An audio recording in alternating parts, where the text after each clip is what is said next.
There's a language war brewing in India.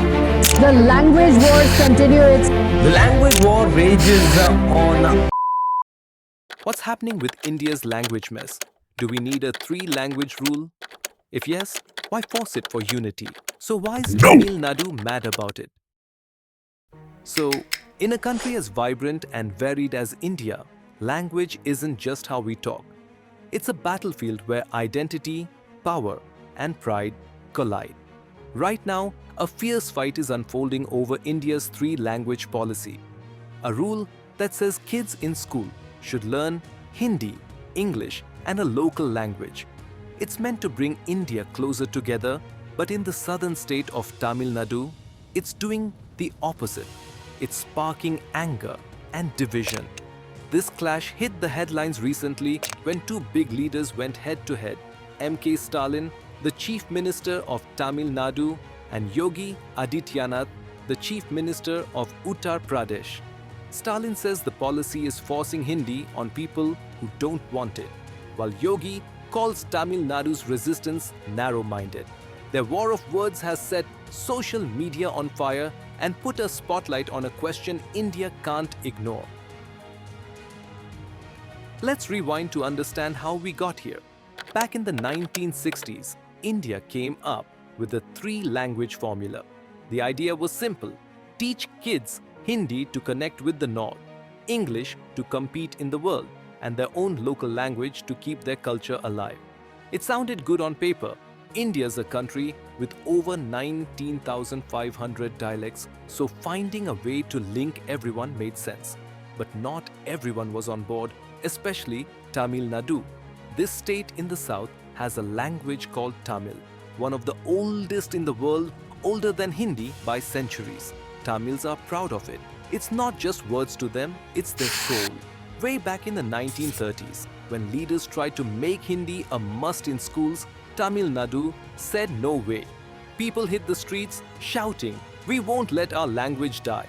Then, in 1965, when the government pushed Hindi as the national language, Tamil Nadu exploded. Protests turned violent and some even lost their lives. Since then, Tamil Nadu has stuck to its guns. Just Tamil and English in schools, no Hindi. This fight isn't new. It's been brewing for decades. Fast forward to 2020 and the central government drops the National Education Policy, NEP, saying the three-language idea is back. Tamil Nadu's leaders, especially M.K. Stalin and his party, the DMK, said, "Not in our state."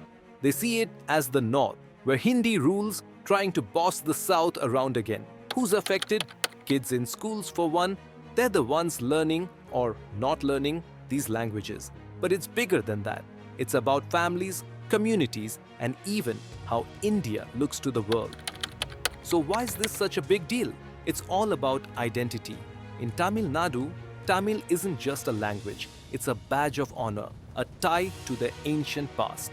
They're worried that if Hindi sneaks into schools, Tamil could fade away. Then there's power. Tamil Nadu's leaders, like M.K. Stalin, say the central government, run by the BJP party, wants to make Hindi king because it's big in the north, where they get lots of votes. But the south, especially Tamil Nadu, feels ignored. They're asking, why should our kids learn your language when you don't learn ours? This clash didn't start yesterday. It's been simmering since India became free in 1947. The north, with its Hindi-speaking states, has more people and more seats in parliament. The south, with languages like Tamil, Telugu, and Kannada, often feels like the little guy. Over the years, every time the government pushed Hindi, the South pushed back. This fight changes lives. If the policy sticks, kids in Tamil Nadu might spend less time on Tamil and more on Hindi. Some say that's a win for jobs, since Hindi is useful across India. But others say it's a loss for culture, turning Tamil into a museum piece. Meanwhile, in the north, kids don't have to learn Tamil or any southern language, which feels unfair to the south. It's also splitting people. Online, you'll see Tamil Nadu folks saying, "We won't bow to Hindi," while northerners reply, "Stop whining and join the nation." It's not just a school rule. it's a crack in India's unity. Let's hear both sides. Some say the three-language policy is smart. They argue it's like giving kids a superpower: Hindi to chat with half of India, English for the world, and the local language for home. It could make India tighter, less like a bunch of strangers sharing a border. But Tamil Nadu's side has a point too. They say, why Hindi? Why not Tamil or Bengali? They feel it's a one-way street. Northern kids don't learn southern languages, so why should southern kids learn Hindi? To them, it's not unity. It's the North flexing its muscles. Here's the tricky part. Even if the idea is good, it's messy in real life. In lots of schools, the third language gets taught badly. Kids memorize a few words, pass a test, and forget it. Plus, shouldn't states get to pick what's best for their own people? So, here's what to chew on. Can India be one nation without forcing everyone to speak the same way?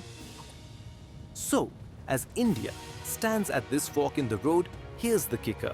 Our words today will decide if we're one nation tomorrow, or just a crowd shouting past each other. What's your take? Should India push this policy or let states choose their own path? Drop your thoughts below, share this with your friends, and let's get everyone talking. This isn't just a story, it's our future.